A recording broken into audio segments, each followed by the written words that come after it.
This channel does not promote any violent, harmful, or illegal activities. All content provided by this channel is meant for an educational purpose only.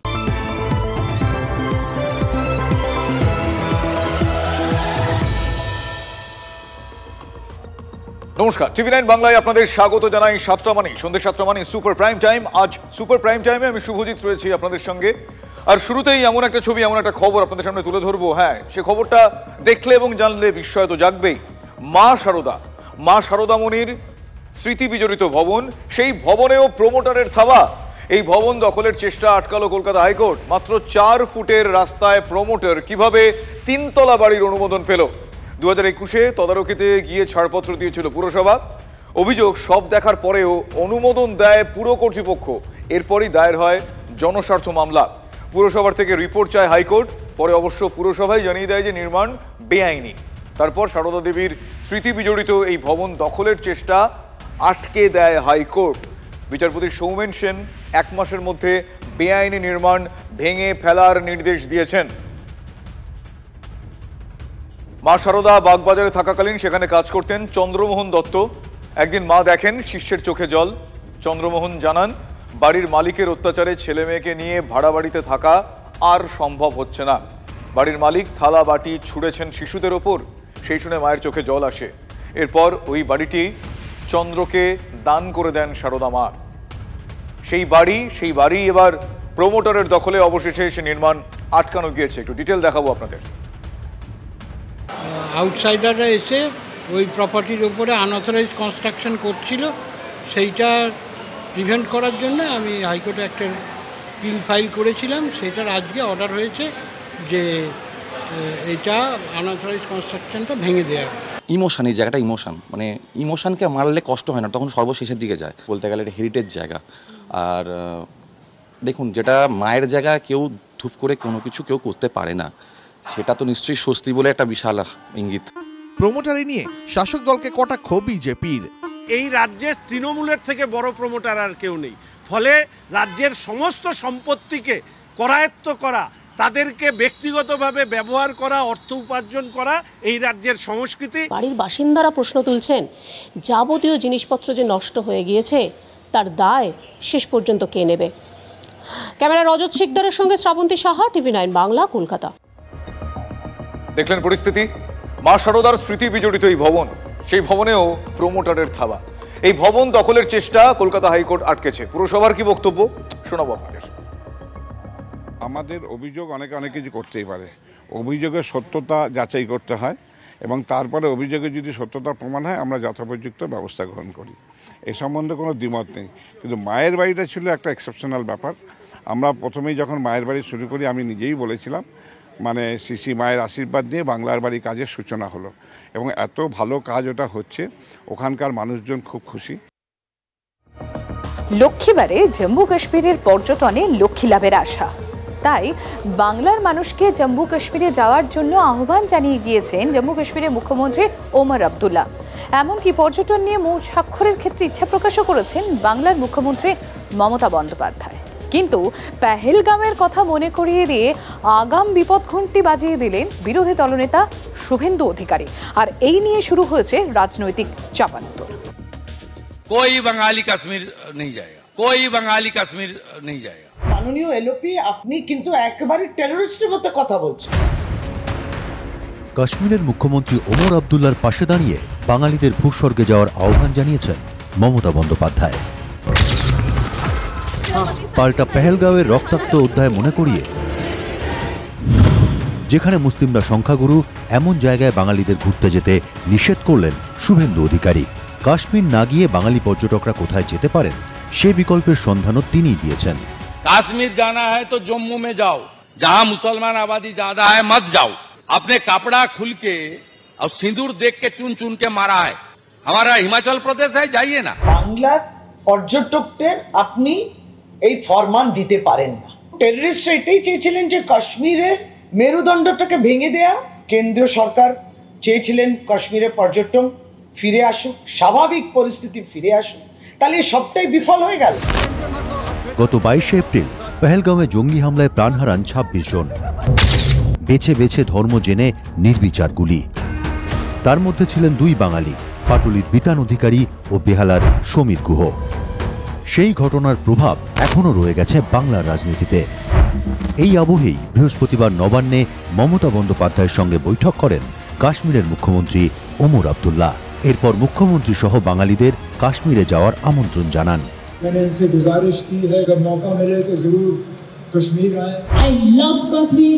I'm a great fan of Kashmir. हम चाहते हैं कि ज़्यादा से ज़्यादा waste Bengal से tourist जो हैं वो जम्मू कश्मीर आएं। I request the industrialists and the tourism sector to have some more with government to government. পেহেলগাঁওয়ে জঙ্গি হামলায় মার খেয়েছে কাশ্মীরের পর্যটন। পেহেলগাঁওয়ের হোটেল অ্যান্ড ওনার্স অ্যাসোসিয়েশনের দাবি, এই মুহূর্তে ওই এলাকার 1,500 হোটেলে বুকিং কমেছে উল্লেখযোগ্য হারে। আর ঠিক এই চক্রান্তটাই ধরে ফেলেছেন নরেন্দ্র মোদী নিজে। পর্যটন কমা মানে কাশ্মীরে ফের বেকারের সংখ্যা বাড়া, মানে আবার 50 টাকায় পাথর ছোড়ার বরাত ফিরে আসার আশঙ্কা। শুধু তাই নয়, বেছে বেছে হিন্দু হত্যার পিছনেও যে দেশকে টুকরো করার চক্রান্তই ছিল, সেটাও প্রধানমন্ত্রী নিজেই বলেছিলেন। विकास का जो वातावरण जम्मू कश्मीर में बना था वो पहलगाम के हमले से डिगने वाला नहीं है। जम्मू कश्मीर के आप सभी लोगों को और आप सबसे नरेंद्र मोदी का वायदा है, कोई भी बाधा अगर रुकावट बनती है तो उस बाधा को पहले मोदी का सामना करना पड़ेगा। স্বামী বিবেকানন্দর সময় থেকে কাশ্মীরের সঙ্গে বাঙালির নিবিড় সম্পর্ক। এর মধ্যে গত 3রা জুলাই থেকে শুরু হয়েছে অমরনাথ যাত্রা। পেহেলগাঁও বেস ক্যাম্প হয়েই ও পথে যেতে হচ্ছে সবাইকে। বহু বাঙালি ইতিমধ্যেই অমরনাথ গিয়েছেন, আরও অনেকে যাওয়ার প্রস্তুতি নিচ্ছেন। ফেরার পথে অনেকেরই ইচ্ছে কাশ্মীরের বাকি জায়গা দেখে নেওয়ার। যে ইচ্ছে জানলে প্রধানমন্ত্রী হয়তো সাই দেবেন বাঙালি ও কাশ্মীরি উভয়েরই ভালোর জন্য। তাই বিরোধী দলনেতা যখন বাঙালিদের কাশ্মীর না যাওয়ার আবেদন জানান, তখন তার যৌক্তিকতা নিয়ে প্রশ্ন ওঠাই স্বাভাবিক। Bureau report, TV9 Bangla. বাঙালি পরিযায়ী শ্রমিক নাকি বাংলাদেশি, আর এই প্রশ্নেই বাকযুদ্ধ চলছে তৃণমূল কংগ্রেস এবং বিজেপির মধ্যে। ওড়িশায় আপনারা জানেন ইতিমধ্যেই ওড়িশায় আটক 444 জন পরিযায়ী শ্রমিক। আটক করা হয়েছিল বাংলাদেশি সন্দেহে, যে কারণে শুরুতেই প্রশ্নটা করলাম।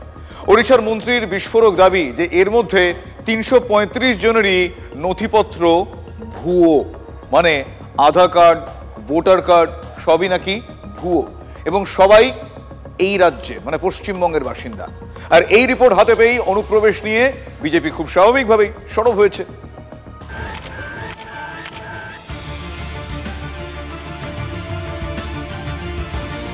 ওড়িশার ঝারসুগুদায় 444 জন পরিযায়ী শ্রমিককে আটকে রাখা নিয়ে উত্তাল রাজ্য রাজনীতি। ক্যাম্পে আটক নদিয়ার মির্জাপুর গ্রামের এক বাসিন্দা অভিযোগ তুলেছিলেন আটক করা হয়েছে বাংলাদেশি সন্দেহে। বিষয় দেখো, আমরা কাজ করছিলাম রুমে থেকে, রাত 12টার সময় রুমে এসছে, আধার কার্ড ফার্ড নিয়ে দিয়েছে, আমাদের বাংলাদেশি ভেবে সন্দেহ কারণে আমাদেরকে নিয়ে এসছে। এই ভিডিও পোস্ট করেই আসরে নামেন কৃষ্ণনগরের তৃণমূল সাংসদ মহুয়া মৈত্র, নিশানা করেন বিজেপিকে। বেআইনিভাবে তাদের ধরে নিয়ে গিয়ে একটা জিজ্ঞাসাবাদের ঘরের মধ্যে তাদের বন্ধ করে রাখে দেওয়া হয়েছে। 24 বছর নবীন পটনায়কের বিজেডির সরকার ছিল উড়িষ্যায়, কোনোদিন এরকম ঘটনা ঘটতো না। 1 বছর বিজেপি সরকার আসার পর প্রত্যেক দিন এগুলো ঘটছে। আদালতে মামলারও হুঁশিয়ারি দেন মহুয়া। ওড়িশার বিজেপি বিধায়ক পাল্টা মন্তব্য করেন, ওড়িশা ধর্মশালা নয় যে বাংলাদেশিরা নিশ্চিন্তে থাকবে খাবে। पहले महुआ मैत्रा और तृणमूल कांग्रेस को ये स्पष्ट करना चाहिए कि वो भारत में है, भारत के राजनीतिक दल है, भारत के सांसद हैं और कहीं के हैं। आज भारत कोई धर्मशाला नहीं है और उड़ीसा भी कोई धर्मशाला नहीं है। ঝারসুগুদার পুলিশ কর্তাও জানিয়ে দেন নথি যাচাইয়ের কাজ চলছে, সন্দেহ নিরসন হলেই ছেড়ে দেওয়া হবে। एमएचए के रिसेंट ऑर्डर्स के हिसाब से स्पेशल टास्क फोर्स का गठन किया गया था डिस्ट्रिक्ट लेवल पे। 444 लोगों को हम लोग वेरिफिकेशन के लिए लाए गए। उनका जो सिटीजनशिप का जो वेरिफिकेशन है वो प्रोसेस अभी चल रही है। এবার ওড়িশার বিজেপি সরকারের মন্ত্রী সুরেশ পূজারীর বিস্ফোরক দাবি। সংবাদ মাধ্যমে ওড়িশার মন্ত্রী বলেছেন 444 জনের মধ্যে 335 জনের নথি ভুয়ো, সবার ভুয়ো আধার কার্ড, ভোটার কার্ড রয়েছে। ভুয়ো নথিতে দেখা যাচ্ছে সবাই পশ্চিমবঙ্গের বাসিন্দা। এরা পশ্চিমবঙ্গের যে জেলার বাসিন্দা বলে দাবি করছেন সেখানকার জেলা শাসকের হাতে এদের তুলে দেব। পশ্চিমবঙ্গ প্রশাসন যা ব্যবস্থা নেওয়ার নিক। ঠিকানা পশ্চিমবঙ্গের, অথচ নথি ভুয়ো। ঠিক এই অভিযোগই সংসদে দাঁড়িয়ে করেছিলেন কেন্দ্রীয় স্বরাষ্ট্রমন্ত্রী অমিত শাহ। অনুপ্রবেশ নিয়ে শাহ বলেছিলেন, घूस कर आते हैं, इनको आधार कार्ड दादा कौन देता है? नागरिक कहां के बने हैं? कहां के बने हैं? जितने बांग्लादेश से पकड़े गए 24 परगना जिले का आधार कार्ड और नागरिकता है मान्यवर। ভুয়ো নথি নিয়ে প্রকাশিত সংবাদের কাটিং পোস্ট করে সরব হয়েছেন বিজেপি নেতা অমিত মালব্য। রেশ বাংলার রাজনীতিতেও জোর তরজা শিবিরে শিবিরে। উড়িষ্যার সরকারের যে তথ্য দিয়েছে, এরপরে তো মহুয়া মৈত্র বা মমতা ব্যানার্জির ন্যূনতম যদি লজ্জাবোধ থাকে, তাহলে এতজন জাল পরিচয়পত্র তারা কিভাবে আমাদের রাজ্য থেকে সংগ্রহ করেছে সেটা নিয়ে তদন্ত হওয়া দরকার। যেখানে বিজেপি সরকার আছে, আমাদের বাংলার পরিযায়ী শ্রমিকদের তাদের হ্যারাসমেন্ট হচ্ছে। তৃণমূল কংগ্রেসের জনপ্রতিনিধিরা জাল পরিচয়পত্র বানিয়ে অর্থ উপার্জন করেন। বাংলাদেশি আর আমাদের ভাষা এক বলে আমাদের ওপর এই অত্যাচার, আমাদের শ্রমিকদের ওপর। ব্যানার্জির আসল ভোট ব্যাংক হচ্ছে এই অনুপ্রবেশকারী আর এই রোহিঙ্গারা। দিল্লিতে আটক পরিযায়ী শ্রমিকদের বিতর্ক আগেই আদালতে পৌঁছেছিল। অভিযোগ, ওই শ্রমিকদের বাংলাদেশে পাঠিয়ে দেওয়া হয়েছে। আটক শ্রমিকদের বর্তমান অবস্থা কি, কেন্দ্রের কাছে জানতে চাইল আদালত। বিচারপতি তপব্রত চক্রবর্তীর পর্যবেক্ষণ, মামলার গ্রহণযোগ্যতা নিয়ে আমরা সন্তুষ্ট। রুল জারি করা হবে কিনা সেটা জানতে আরও কিছু তথ্য লাগবে। আদালতের নির্দেশ অনুযায়ী রাজ্যের মুখ্য সচিব দিল্লির মুখ্য সচিবের সঙ্গে সমন্বয় করে রিপোর্ট দেবেন। Bureau report, TV9 Bangla. মেয়ের রোজগারে বেঁচে থাকা, আত্মীয় স্বজন, পাড়া প্রতিবেশীর এহেন কটাক্ষ আর সহ্য হচ্ছিল না। আচ্ছা, সেই রাগ থেকেই কি এমন একটা ভয়ঙ্কর কাণ্ড ঘটিয়ে ফেললেন সেই মেয়ের বাবা? গুরুগ্রামে 25 বছরের টেনিস প্লেয়ার রাধিকা যাদব খুনের পেছনে প্রাথমিকভাবে এমন কারণই উঠে এসেছে। তার ইনস্টাগ্রাম পোস্ট, সেই ছবি দেখে পাড়া প্রতিবেশীদের কুমন্তব্য এর কারণ হতে পারে বলে জানা যাচ্ছে। পুলিশের দাবি, মেয়েকে খুনের কথা সেই বাবা স্বীকার করেছেন।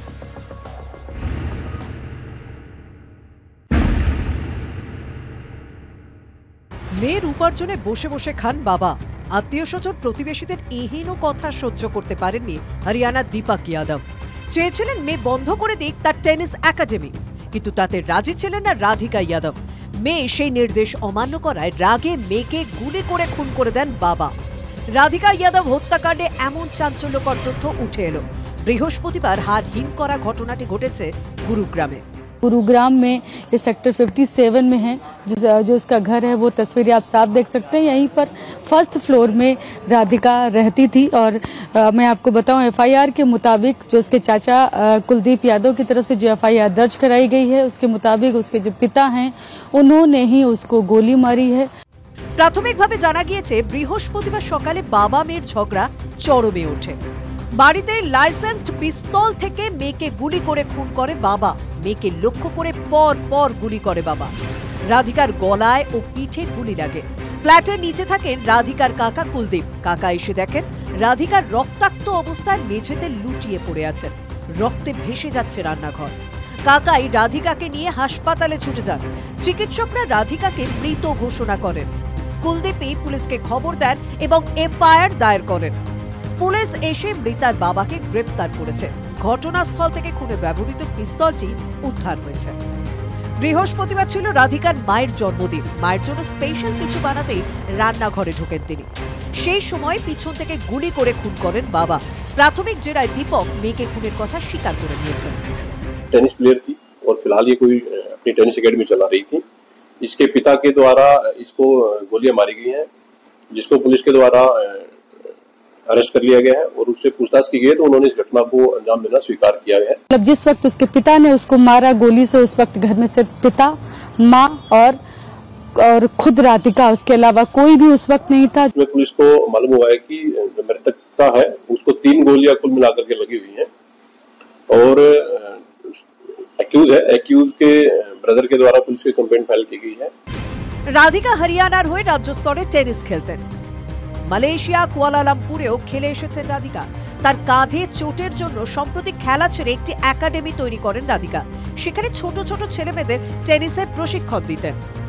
फिलहाल गुरुग्राम पुलिस जो है वो इसमें जांच कर रही है कि आगे मामला सच में यही है या कुछ और है। इस पर बात पुलिस जांच के बाद ही आगे बता सकती है। फिलहाल इन्वेस्टिगेशन चल रही है। আইসিকে অনুব্রত মণ্ডলের হুমকি মামলায় বীরভূমের পুলিশ সুপারের হাজিরা বিতর্কে এবার হস্তক্ষেপ কলকাতা হাইকোর্টের। জাতীয় মহিলা কমিশনের কাছে 14 জুলাই পুলিশ সুপারকে ভার্চুয়ালি হাজিরার নির্দেশ বিচারপতি তীর্থঙ্কর ঘোষের। মহিলা কমিশনের যা নথি প্রয়োজন তা ইমেল করে পাঠাতে হবে পুলিশকে। যদি কোনো নথি পাঠানো সম্ভব না হয় তার কারণ জানাতে হবে পুলিশকে, এমনটাই নির্দেশ আদালতের। একদিন জাতীয় মহিলা কমিশনের ভূমিকা নিয়েও হাইকোর্ট প্রশ্ন তোলে। তদন্তকারী সংস্থার কাছে কিভাবে হস্তক্ষেপ করছে এবং তাদের কাজে কিভাবে হস্তক্ষেপ করছে জাতীয় মহিলা কমিশন, এ প্রশ্ন তোলা হয়। কোন ধারা যুক্ত হবে, কোনটা যুক্ত হবে না তা নিয়ে কিভাবে নির্দেশ দেয় কমিশন, প্রশ্ন তুলেছেন বিচারপতি। কোনো নির্দেশ দিইনি, শুধু পরামর্শ দিয়েছি, এমন সওয়াল জাতীয় মহিলা কমিশনের। নমস্কার, টিভি9 বাংলায় আপনাদের আরো একবার স্বাগত জানাই। সুপার প্রাইম টাইমে আমি শুভজিৎ রয়েছি আপনাদের সঙ্গে। অষ্টম শ্রেণীর পড়ুয়ারা তারা কি শিখছে বলুন তো? ব্ল্যাকবোর্ডে শিক্ষক তাদের শেখাচ্ছেন অ আ ক খ, স্বরবর্ণ ব্যঞ্জন বর্ণ। ভাবতে পারছেন, ব্ল্যাকবোর্ডে লিখে লিখে ক্লাস 8-এর পড়ুয়াদের এই স্বরবর্ণ ব্যঞ্জন বর্ণ শেখানোর ছবি নজরে আসছে। অবাক হচ্ছেন জানি, ক্লাস 8-এ পড়া ছাত্রছাত্রীদের অক্ষর জ্ঞান নেই, সে কারণে এই ব্যবস্থা করতে বাধ্য হচ্ছেন শিক্ষকরা। এই আজব ছবি, এই ভয়াবহ ছবি দেখতে পাওয়া গিয়েছে ওল্ড মালদার শাহাপুরের একটি স্কুলে। কিন্তু প্রশ্ন হচ্ছে কেন এমন হাল হলো, সেটা জানতে আসুন একটু বিস্তারিতভাবে দেখি। ছোট খোকা বলে অ আ, শেখেনি সে কথা কওয়া। সহজ পাঠের সেই অক্ষর চেনানোই চলছে ক্লাসরুমে। তবে এখানে তা হচ্ছে কথা শেখার অনেক পরে। শুনলে চমকে উঠবেন, অক্ষর জ্ঞানের এই সহজ পাঠ দেওয়া হচ্ছে ক্লাস 8-এর ছাত্রছাত্রীদের। মালদার বিমল দাস মাধ্যমিক শিক্ষা কেন্দ্রের ক্লাসরুমের ব্ল্যাকবোর্ডে লিখে শিক্ষক অক্ষর চেনাচ্ছেন অষ্টম শ্রেণীর ছাত্রছাত্রীদের। অক্ষর জ্ঞান যে হয়নি, ছাত্রছাত্রীদের সঙ্গে কথা বলতেই তা পরিষ্কার। কি শিখছিলে তোমরা এখন? ব্যাকরণ। ব্যাকরণ কি কি? ব্যঞ্জন বর্ণ, স্বরবর্ণ। হ্যাঁ, ব্যঞ্জন বর্ণ, স্বরবর্ণ। কি পড়ছিলে? অ আ। মানে শিখছিলে? হ্যাঁ।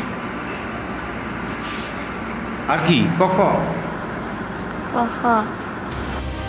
হাতে খড়ির পর নার্সারিতেই যা শেখার কথা, ছাত্রছাত্রীরা সেই অ আ ক খ শিখছে ক্লাস 8-এ। স্বাভাবিকভাবেই প্রশ্ন ওঠে, অষ্টম শ্রেণীর সিলেবাসের তবে কি হবে? ক্লাস 7-8-এর ছাত্রছাত্রীকে অ আ শেখাতে? হ্যাঁ, শেখাতে হচ্ছে, নাম ধাম শেখাতে হচ্ছে, অনেক কিছু শেখাতে হচ্ছে। কিন্তু শিখিয়েও তো আমরা শেখাতে পারছি না অতটা করতে, কারণ মাথায় নিতে পারছে না সব। ক্লাস 8-এর বাচ্চাকে অ আ শেখাতে হবে? এখন অ আ শেখাতে হবে। গার্জিয়ানরা 1 নম্বর একটা দায়ী আছে। সরকারি পদক্ষেপেরও কত কিছু ভুল আছে, কারণ এই যে পাস ফেল নেই, পাস ফেল না থাকাতে এরা পড়াশোনার আগ্রহটা হারিয়ে ফেলছে। ওল্ড মালদার শাহাপুরের এই স্কুল 5ম থেকে 8ম শ্রেণী পর্যন্ত। স্কুলে নিয়মিত মিড ডে মিলের ব্যবস্থা করা হয়। রান্নার কাজে রয়েছেন 4 জন স্বয়ম্বর গোষ্ঠীর মহিলা। পরিবেশনে হাত লাগান শিক্ষকরাও। তবু স্কুল মুখ করা যায়নি ছাত্রছাত্রীদের। খাতায় কলমে 30 জনের নাম থাকলেও রোজ গড়পড়তা 5 থেকে 7 জনই মাত্র স্কুলে হাজির হয়। একদিন স্কুলে আসে, 4 দিন আসে না। স্কুলে তারা কন্টিনিউয়াস আসে না, যার ফলে পড়াশোনাটা একবারে পিছিয়ে পড়ে।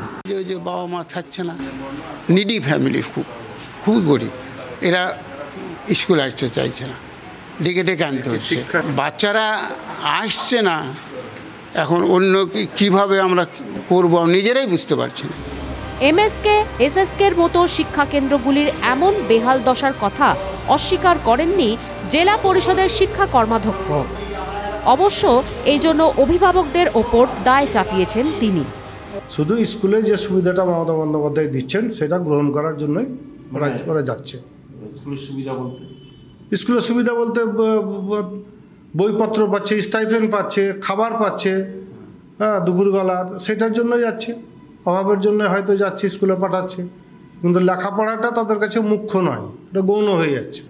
একসময় এই স্কুলেই নাকি 600-র বেশি ছাত্রছাত্রী ছিল। এখান থেকে পাশ করেই অনেকে আজ সমাজে প্রতিষ্ঠাও পেয়েছেন। হাতে গোনা ছাত্রছাত্রী নিয়ে সেই স্কুল আজ ধুঁকছে, হয়ে উঠছে রাজ্যের সরকারি শিক্ষার দুর্দশার এক জলজ্যান্ত ছবি। কয়েকজন শিক্ষক নিয়মিত আসছেন এবং এই গুটি কয়েক পড়ুয়াকে নিয়েই স্কুল চালাচ্ছেন। উদ্বেগের মধ্যে রয়েছেন শিক্ষকরাও, কিন্তু হেলদোল নেই শিক্ষা দপ্তরের বা জনপ্রতিনিধিদের। মালদা থেকে ক্যামেরায় মুজিবর শেখের সঙ্গে শুভতোষ, TV9 বাংলা। পরীক্ষায় বসতে আবেদন জানানোর আর মাত্র 3 দিন বাকি। চিহ্নিত অযোগ্য নন এমন চাকরিহারার যোগ্য শিক্ষকরা কিন্তু এখনও পরীক্ষায় বসতে নারাজ। তাই পোর্টালের মাধ্যমে তারা এখনও আবেদন জানাননি। তারা এখন তাকিয়ে রয়েছেন সুপ্রিম কোর্টের দিকে। সুপ্রিম কোর্টে এসএসসি রিভিউ মামলার শুনানি হতে পারে সোমবার, আর সেই দিনই চাকরির পরীক্ষায় বসার জন্য আবেদনের শেষ তারিখ। ফলে জটিলতা এখনই কাটছে না।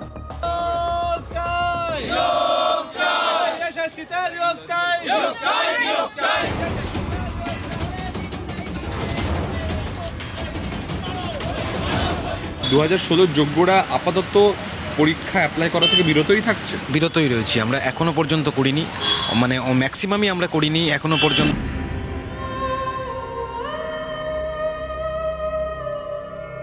চাকরি ফিরবে না, ফের পরীক্ষা দিতেই হবে। আদালতের নির্দেশে তার প্রস্তুতিও নিচ্ছে স্কুল সার্ভিস কমিশন। চলছে আবেদনের প্রক্রিয়া। কিন্তু চিহ্নিত অযোগ্য নন এমন চাকরিহারা শিক্ষকরা অবস্থানে অনড়। তারা পরীক্ষা দেবেন না। সুপ্রিম কোর্ট বলেছে সবাইকে বসতে, কিন্তু সবাই বসতে পারছে না। তাহলে যে ক্যান্ডিডেটগুলো বসতে পারছে না তাদের কি সুরাহা হবে? এইগুলো না জেনে আমরা ফর্ম ফিল আপের দিকে যেতে চাইছি না। তাই বারবার স্কুল সার্ভিসকেও বলছি, আমরা কোর্টেও বলছি যে ফর্ম ফিল আপের ডেটটা যেন এক্সটেন্ড করা হয় বা স্টে আসুক। সরকারি পোর্টালের মাধ্যমে পরীক্ষায় বসার আবেদন জানানোর সময়সীমা শেষ হচ্ছে সোমবার 14 জুলাই। সূত্রে খবর এখনো পর্যন্ত 3.5 লক্ষ আবেদন জমা পড়েছে। বেশিরভাগই অযোগ্য বলে চিহ্নিত, আর যোগ্যরা তাকিয়ে আছেন সুপ্রিম কোর্টের দিকে। কারণ সোমবারই সুপ্রিম কোর্টে এসএসসি রিভিউ মামলার শুনানির সম্ভাবনা রয়েছে। 3.5 লাখ আবেদন জমা পড়লেও তার মধ্যে মাত্র কয়েকশো আবেদন এই 2016 এসএলএসটির চাকরিহারারা করেছেন, এবং তারা বলছেন 10 নম্বর গ্রেস মার্ক না পেলে খুবই সমস্যার হবে। 10 নম্বর গ্রেস মার্ক না দিলে, যে এক্সপিরিয়েন্স নাম্বার না দিলে আমরা যে ফ্রেশারদের সাথে আমাদের কম্পিটিশন করা খুব টাফ হয়ে যেত। এই পজিশনে আমরা 10 বছর আগে যেভাবে পড়াশোনা করেছি, এই সিচুয়েশনে আমরা সেভাবে পড়াশোনাটা করতে পারবো না। সূত্রে খবর এই বিষয়ে এসএসসি কর্তৃপক্ষের বক্তব্য, পরীক্ষা দেওয়া ছাড়া আর কোনো উপায় নেই। রিভিউ পিটিশনে ভালো কিছু হোক সেটাই কাম্য। তবে বর্তমান নির্দেশের উপর দাঁড়িয়ে দ্রুত আবেদন করে পরীক্ষায় বসতে হবে চাকরিহারা শিক্ষকদের। তৃণমূল কংগ্রেসের চোর নেতাদেরকে বাঁচাতে গিয়ে দাগিদের পাশে দাঁড়ানো এই রাজ্যের সরকারটা আসলে যে দাগিদের সরকার, সেটা আরেকবার প্রমাণ করছে। সবটা মিলিয়ে এসএসসি নতুন আবেদন প্রক্রিয়াকে ঘিরে জটিলতা অব্যাহত। ক্যামেরায় কল্যাণের সঙ্গে সুমন, TV9 বাংলা, কলকাতা। চিহ্নিত অযোগ্যরা পরীক্ষায় বসতে পারবেন না, গতকালই এই নির্দেশ দিয়েছে কলকাতা হাইকোর্টের ডিভিশন বেঞ্চ। তাহলে পোর্টালের মাধ্যমে যে লক্ষ লক্ষ আবেদন এখনো পর্যন্ত জমা পড়েছে, তাতে চিহ্নিত অযোগ্য বা যোগ্য কারা, সেটা বাছাই করা হবে কি করে? কমিশনের কি সেই পরিকাঠামো রয়েছে? এ প্রশ্ন কিন্তু উঠছে। এসএসসির যে অ্যাপ্লিকেশন প্রসিডিওর, সেই অ্যাপ্লিকেশন প্রক্রিয়ার যে পোর্টালের মাধ্যমে পুরো আবেদন প্রক্রিয়াটা চলছে, সেখানে কিন্তু কোথাও যোগ্য নাকি অযোগ্য এটা বাছার উপায় নেই। অর্থাৎ কে দাগি নয় তা কিন্তু বাছার উপায় নেই। এবং আমরা এসএসসি সূত্রে যেটা জানতে পারছি, যে মেকানিজমের মাধ্যমে এই দাগি অদাগিকে চিহ্নিত করা সম্ভব, সেই মেকানিজমই এসএসসির পোর্টালে নেই। আমরা যদি সরাসরি দেখি, এটা ওয়েস্ট বেঙ্গল স্কুল সার্ভিস কমিশনের পোর্টাল, এবং এখানে মূলত 5টি স্টেপে পুরো অ্যাপ্লিকেশন প্রসিডিওর কমপ্লিট করা যায়। এখানে আমরা ইতিমধ্যেই একটা ক্যান্ডিডেট আইডি বানিয়ে রেখেছি, যে ক্যান্ডিডেট আইডি দেখা যাচ্ছে, অর্থাৎ একজন সে অলরেডি আবেদন করে বসে আছে। আমরা যদি প্রোফাইলে যাই তাহলে দেখতে পাবো যে ইতিমধ্যে এখানে কিন্তু আবেদন প্রক্রিয়া হয়ে গেছে। মাধ্যমিকে কত নম্বর, উচ্চ মাধ্যমিকে কত নম্বর, গ্র্যাজুয়েশনে কত নম্বর, পোস্ট গ্র্যাজুয়েশনে কত, বিএডে কত। এই পুরো প্রক্রিয়ায় কিন্তু কোথাও এটা বোঝার উপায় নেই যে অ্যাপ্লাই করছে সে দাগি নাকি সে দাগি নয়। আমরা যদি দেখি তাহলে আরও পরিষ্কার করে বুঝতে পারবো যে এই সম্পূর্ণ প্রক্রিয়ার মধ্যে কোথাও কিন্তু এইভাবে বাছাই করা কাউকে সম্ভব নয়। এই যে westbengalssc.com, এখানে যে পোর্টাল রয়েছে, সেই পোর্টালের এইটাকে বলে ড্যাশবোর্ড। সেই ড্যাশবোর্ডে যাওয়ার পর সরাসরি আমরা দেখতে পাবো মূল 5টি স্টেপ যেখানে স্টেপ 1-এ বলা হচ্ছে একটি প্রোফাইল পিকচার আপলোড করতে, স্টেপ 2-তে ইমেল আইডি ভেরিফিকেশন, স্টেপ 3-তে থাকছে মোবাইল নাম্বার ভেরিফিকেশন, স্টেপ 4-এ ইতিমধ্যেই কিন্তু প্রোফাইল ভেরিফাইড হয়ে গিয়েছে, আর স্টেপ 5-এ থাকছে অ্যাপ্লিকেশনস কমপ্লিট হওয়ার ক্ষেত্রে। অ্যাপ্লিকেশন প্রসেসে গিয়ে দেখা যাচ্ছে যে এই প্রক্রিয়াগুলো কমপ্লিট হলেই কিন্তু পেমেন্টের জায়গায় পৌঁছে যাওয়া যাচ্ছে। অর্থাৎ কোনো অযোগ্য ব্যক্তি বা কোনো দাগি ব্যক্তি তিনি যদি চান তিনি সহজেই কিন্তু এই অ্যাপ্লিকেশন প্রসিডিওরে অংশগ্রহণ করতে পারেন এবং কোনোভাবেই কিন্তু তাকে এই অ্যাপ্লিকেশন প্রসিডিওরে ছেটে ফেলার কোনো জায়গা নেই। এই অ্যাপ্লাই নাও সিস্টেমে গেলেই কিন্তু এই ক্যান্ডিডেট আইডির মাধ্যমে পৌঁছে যাওয়া যাচ্ছে এইভাবে একটা স্ক্রিনে, এবং সেখান থেকে কিন্তু পেমেন্ট কমপ্লিট করে অ্যাপ্লিকেশন কমপ্লিট হয়ে যাচ্ছে, যেটা সরাসরি দেখা যাচ্ছে। ফলে এখানে মূলত দুটো বিষয়ে অবকাশ থেকে যাচ্ছে। এক, যে 10 নম্বর গ্রেস মার্ক বা 2016 ক্যান্ডিডেট কেউ তিনি যদি সেটা জানাতে চান তাহলেই কিন্তু এসএসসি জানতে পারবে যে ইনি 2016 যোগ্য শিক্ষক। কিন্তু কেউ যদি তার এই পরিচয় গোপন করে যান তাহলে কিন্তু তিনি সহজেই একজন দাগি ক্যান্ডিডেট হলেও অ্যাপ্লাই করে দিতে পারবেন, আবেদন করে দিতে পারবেন, যেটা সরাসরি দেখা যাচ্ছে এই 5টা স্টেপের মাধ্যমে এই অ্যাপ্লিকেশন প্রসিডিওর কমপ্লিট করা সম্ভব।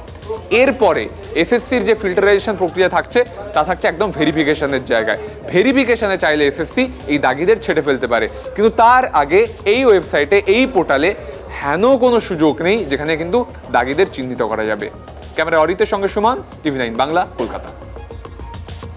অন্যদিকে বিদ্যাসাগর বিশ্ববিদ্যালয়, সেখানে প্রশ্নপত্রে এর আগেও আপনাদের নিশ্চয়ই মনে আছে বিপ্লবীদের কোট আনকোট সন্ত্রাসবাদী আখ্যা দেওয়া হয়েছিল। 2023 সালের সেই প্রশ্নপত্র TV9 বাংলার হাতে। বিশ্ববিদ্যালয়ের রেজিস্ট্রারের সাফাই যে সেই সময় বিষয়টি নজরে আসেনি, নজরে এলে 2025-এ আবারও এমন ঘটনার রিপিট হতো না। ইউজিসির বোর্ড অফ স্টাডিজের সেক্রেটারি দেবকুমার বিশ্বাস এ বিষয়ে মুখ খুলতে নারাজ। সচেতনভাবে ইতিহাস ভুলিয়ে দেওয়ার চেষ্টা বলে এসএফআই অভিযোগ করছে, নিন্দা করেছে তৃণমূল ছাত্র পরিষদ।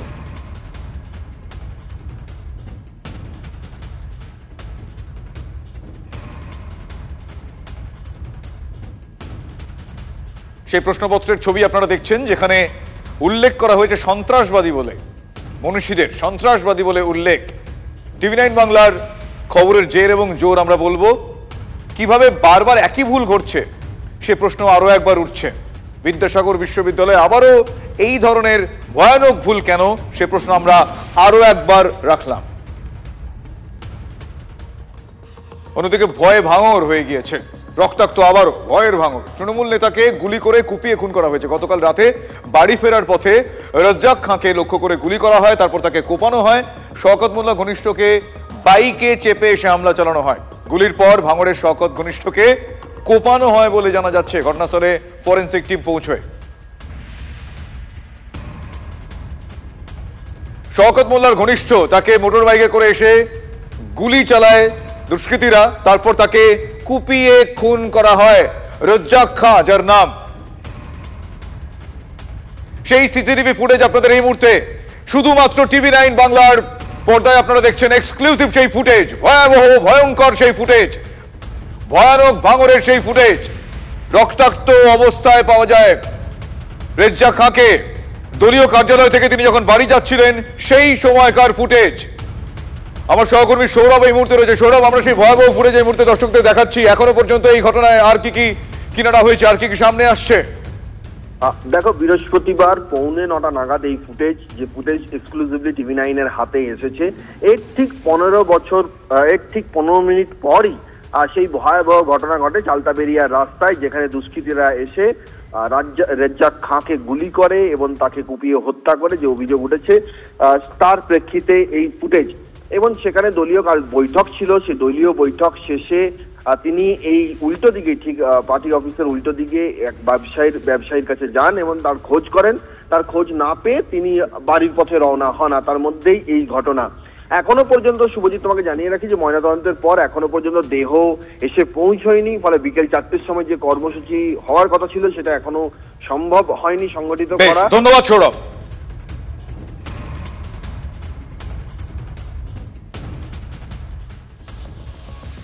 বন্ধুর জন্মদিনের পার্টিতে নৃশংস হত্যা। মালদার ইংরেজ বাজারে আরো এক তৃণমূল নেতা খুন হয়েছেন। বছরের শুরুতে খুন হয়েছিলেন তৃণমূল কাউন্সিলর, আপনাদের নিশ্চয়ই মনে আছে, দুলাল সরকার। 7 মাসের মধ্যে আবারও খুন সেখানে মালদায়। আবুল কালাম আজাদ খুন হয়েছেন এবার। অভিযুক্ত পঞ্চায়েত সদস্য মইনুল শেখকে পুলিশ ইতিমধ্যেই গ্রেফতার করেছে। আরও কয়েকজন তৃণমূল কংগ্রেস কর্মীর খোঁজ চালাচ্ছে পুলিশ।